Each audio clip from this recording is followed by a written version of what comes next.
Marrant, je dors toujours quand je suis en avion. J'ai pas envie de le réveiller, mais ce serait dommage que Sam rate le feu d'artifice. Tic, tic, tic. Debout, Sam, c'est l'heure de la catastrophe nucléaire. Comment tu te sens? Comme ci, comme ça, j'ai un vieux mal de crâne de notre bagarre d'hier soir. Désolé, je n'aurais pas dû te taper dessus avec une enclume géante. Les détails de notre capture sont assez flous, je dois dire. Mais si j'essaie de me souvenir, il me semble que nous avons été violemment kidnappés par une bande d'affreux qui portaient des masques. Tu imagines ma déception lorsque j'ai vu que ce n'était même pas des extraterrestres? À moins que je ne sache pas lire les signes du destin, la bombe nucléaire à laquelle nous sommes attachés devrait bientôt jouer un rôle important dans notre mort horrible et prématurée. C'est exact, messieurs les privés de police. Permettez-moi de vous présenter les auteurs de ce drame tout à fait satisfaisant. Le ringard d'Austerlitz, l'empereur des laidrons, Herzog, le clown imbécile, Lactose, le répugnant.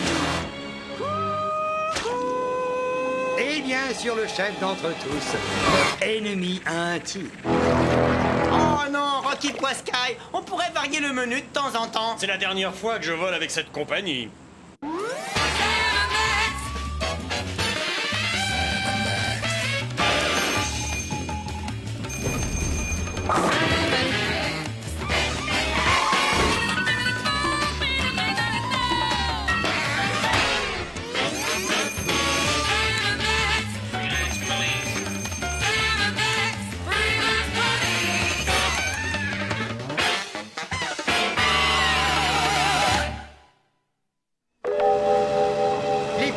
Police, vous avez devant vous la plus belle collection d'esprits criminels que le monde ait jamais connue. Bon sang, mais qu'est-ce qu'ils sont laids! Frankenstein à côté, c'est Tom Cruise! Depuis des années, nous avons enduré vos blagues stupides et votre façon de mettre vos nez dans nos affaires. Voilà pourquoi nous avons décidé de nous unir, afin de nous assurer que cette aventure sera votre dernière aventure.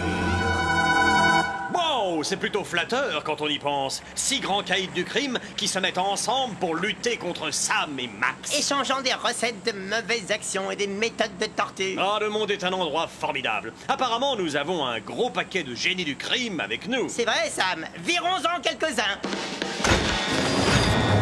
Bye, ciao. Au revoir, à bientôt. Ainsi, vous avez décidé de m'embêter.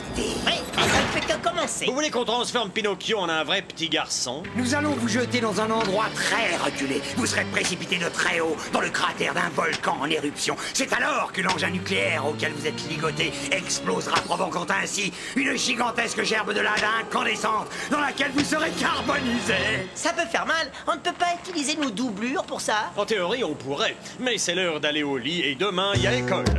Il est l'heure à présent de nous dire adieu, les privés de police. Nous allons prendre congé de vous afin que vous puissiez passer ensemble les dernières heures qu'il vous reste à vivre et les fêter dignement. En d'autres termes, joyeux anniversaire. C'est vraiment pas professionnel. Quoi, de nous laisser comme ça tout seul sans même un garde? Non, de rire à ses propres plaisanteries.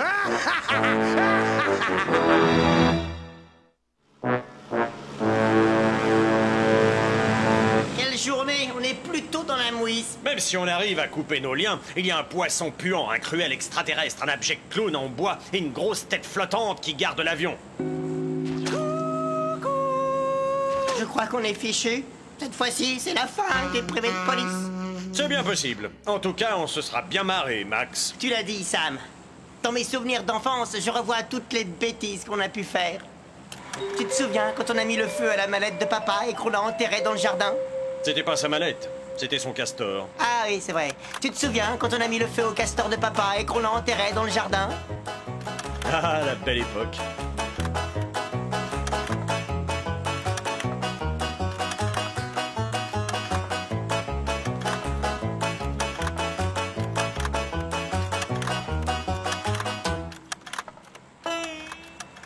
Allons, Sam, sommes-nous dans un de ces dessins animés où l'on économise des frais de production en réutilisant des morceaux d'autres épisodes et en passant des documents d'archives? Exactement, Max. Maintenant, arrête de parler, ça coûte du pognon. Ce fut peu après que nous résolûmes notre première affaire criminelle. Un drame survenu à l'école que nous avons intitulé « Quand les microcellules s'en mêlent ». là là, encore une erreur de jeunesse. Qui aurait cru que le mélange des fibres de mon slip avec de l'hydroxyde de barium produirait une bête bizarre et gluante, prête à avaler le monde entier? J'aime ces poils fins et recourbés qu'elle a sur les bords. On l'appelle Cécile, Max. Ah, ça ne m'étonne pas. Bon, reste pas planté là, Sam. Balance-lui des trucs à manger.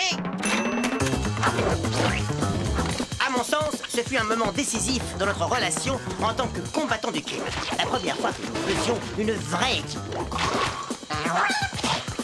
Oh, je suis désolé, Max. Ça me picote de partout, Sam. Pourquoi? Ce sont les enzymes au travail, mon petit pote. Ils sont en train de te dissoudre. Tu vas mourir lentement. Essaie de trouver l'intestin pour sortir. Sam, c'est une véritable stratégie ou tu dis le mot intestin pour te faire plaisir? Les deux, mon capitaine. Oh, oh.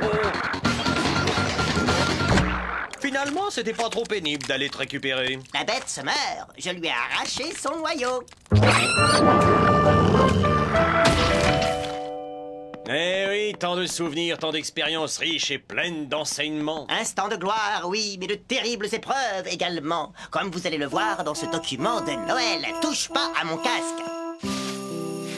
Sam, si je te dis quelque chose, tu ne vas pas te mettre en colère, hein? Oh, c'est Noël, petit imbécile.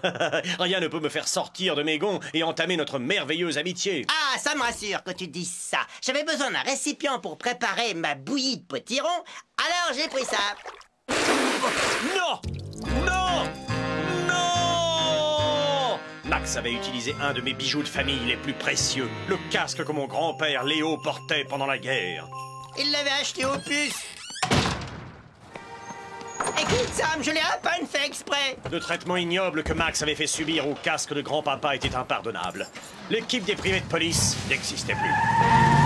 Je croyais que c'était la casserole pour faire la bouillie, Sam. Je te jure, Sam. Chacun suivit sa route. Sam partit en Alaska où il trouva un job, chien en chef d'une équipe de chiens de traîneau. Découragé par la rupture entre nous, Max se laissa aller et devint un poids mort pour la société. Mais après s'être endormi dans un parc, il se réveilla un soir dans une sale situation. Heureusement pour moi, soudainement, Sam n'eut pas envie de passer Noël en compagnie des chiens de traîneau. Je quittai la famille pour qui je travaillais et m'élançai vers la ville de New York.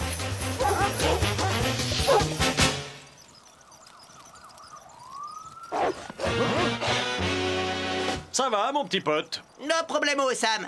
Ah, quelle merveilleuse époque! Du frisson, de l'aventure! Cette espèce de maîtrise sur la vie des criminels. Et notre symbole, une voiture roulant vers le soleil naissant. Si mes souvenirs sont bons, ce fut en hiver que nous fîmes la une des médias.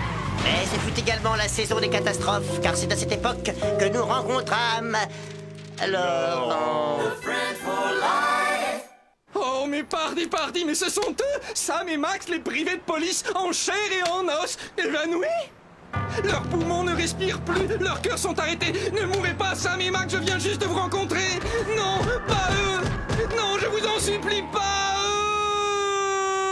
eux. Je suis votre plus grand fan. Horreur, pas de réponse. Quelle insouciance. Ils m'envoient des ondes, ils m'appellent au secours, me suppliant de leur insuffler le souffle de la vie. Je vais commencer par Sam.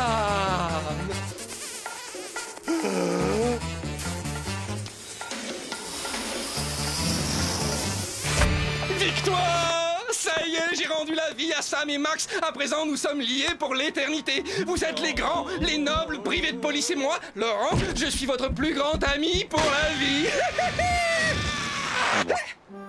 Laurent a tenu parole. Il devint un excellent fan, un excellent emmerdeur, un excellent ami, un excellent crétin.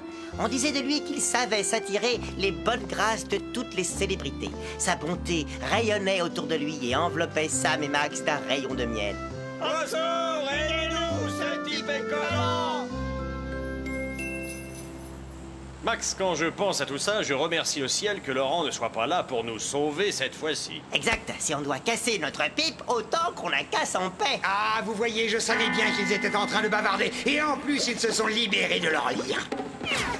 Non, non, non, non, non. Vous avez beau vous déficeler, cette fois-ci, je vais prendre des mesures extrêmes. Je propose au groupe que nous nous débarrassions de Sam et de Max ici et maintenant. Tous d'accord? Oui.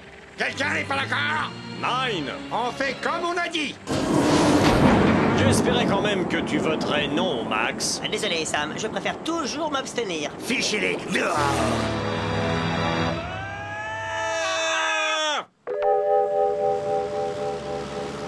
Amis, ennemis ou associés des deux défunts, les privés de police ont quitté ce monde.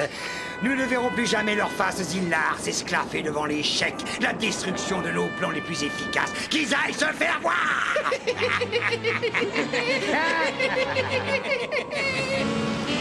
Heureusement qu'on a atterri sur la grosse tête molle de Lactose le répugnant. Je me sens presque honteux de faire ça à notre cher bienfaiteur. Tiens, ma poule, et prends tes gouttes! Tu sais quoi, Max? Cette histoire d'avion dans le ciel me rappelle terriblement l'époque où nous emmenions Carlos le dingo, tueur international, de Lisbonne à New York. Regardez l'histoire.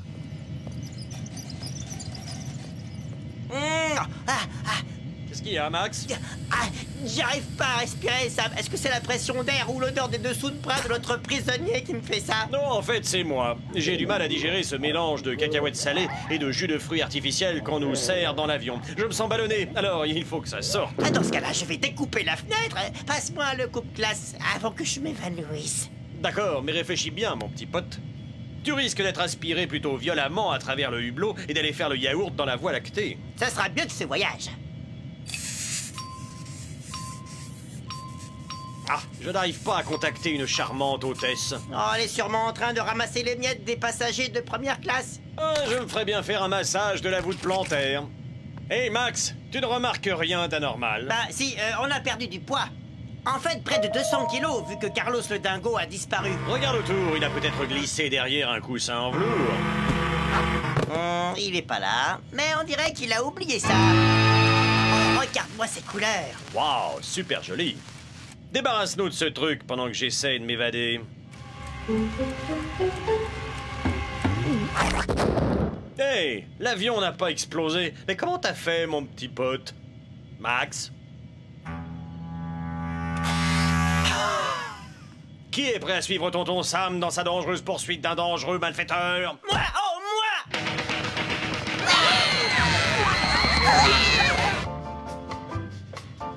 J'aime bien les premières classes, ça sent pas la chèvre. Mes pieds ne touchent pas le sol, j'ai l'impression de voler dans les airs.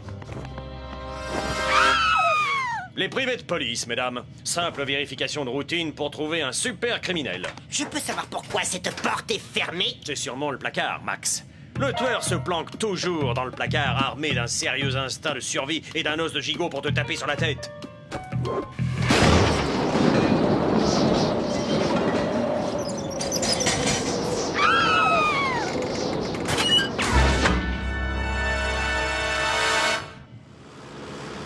Ouais, on a toujours bien bossé ensemble. Je pense particulièrement à ces aventures où l'action le disputait au danger. Comme vous allez le voir dans les images qui vont vous présenter la tour infernale.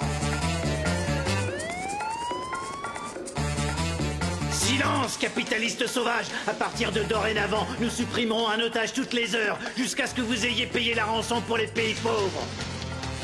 Sois prudent, Max. Tu n'as pas à t'inquiéter, je suis un vrai professionnel. En fait, je m'inquiète pour le bazooka. C'est un cadeau de ma chère grand-mère. Je vous arrête tous! Ah bah ça alors, une vitre blindée anti-choc.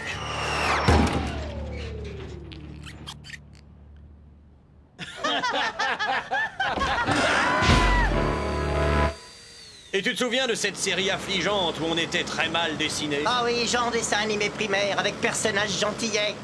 Heureusement, c'était tellement niais que la série a pas duré une semaine. Les malheurs du sous-fifre, ça s'appelait. Dans cette scène, j'essaie de persuader le jeune Sam d'aller voir le gentil monsieur Prétieux pour le convaincre que le fantôme diabolique n'est autre que monsieur Gréma, le sinistre banquier. Oh, gentil Sam, si tu acceptes, je te donnerai une grosse saucisse. Non. Deux grosses saucisses.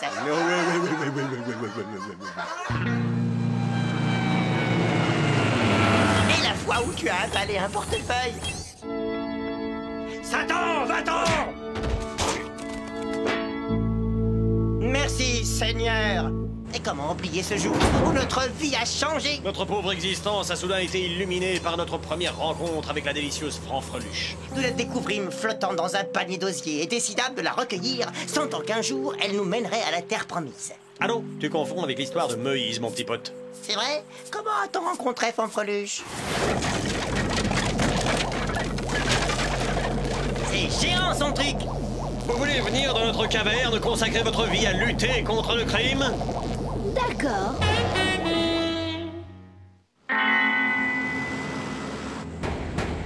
Ouvrez cette porte, je vous préviens.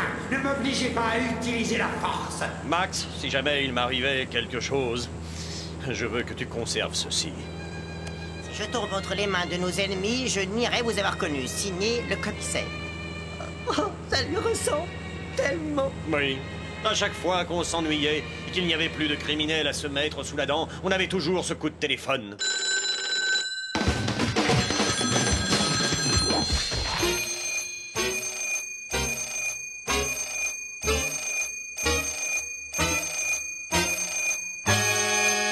Tant de merveilleux souvenirs. Souvenirs comme autant de miroirs qui nous renvoient notre image.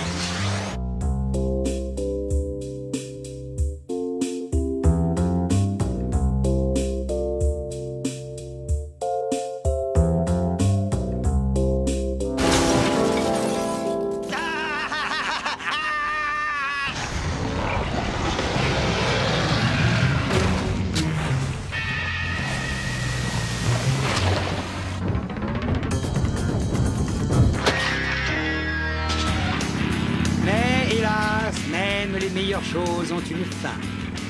Oh oh, regarde qui a traversé la porte. Ils ne font plus dans la qualité de nos jours. Je vous prierai de lever les mains en l'air et de vous éloigner de la table de contrôle. Et si on refuse?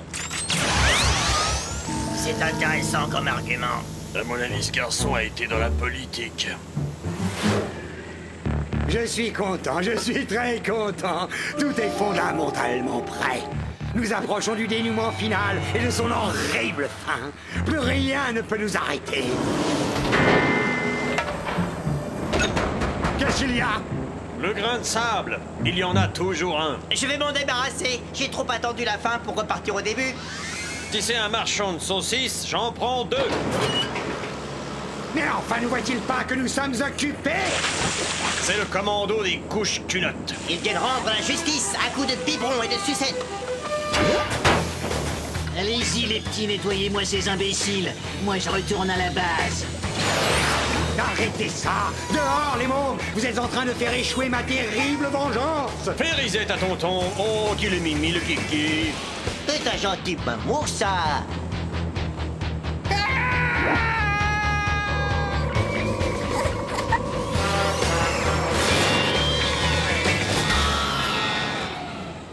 Vous avez gagné une bataille, les privés de police, mais c'est moi, Rocky Poiscaille, qui vais gagner la guerre. Car lorsque la force d'une éruption volcanique se combine à une explosion nucléaire, vous pouvez dire adieu à votre petit monde égoïste et solitaire. C'est ce que vous croyez, hein? Mais pendant que vous et vos amis regardiez le film dans l'avion, Je crois que c'était Sauver Willy. Max et moi, nous avons remplacé le contenu de la bombe nucléaire par 600 kilos de produits anti-flatulence et anti-gaz. Oh non! Le volcan ne devrait plus avoir d'aérophagie, Rocky. Tiens, jette un œil. Non! Non! Non! Qu'ils sont mignons. Ça me donne presque envie de faire des enfants, tu sais.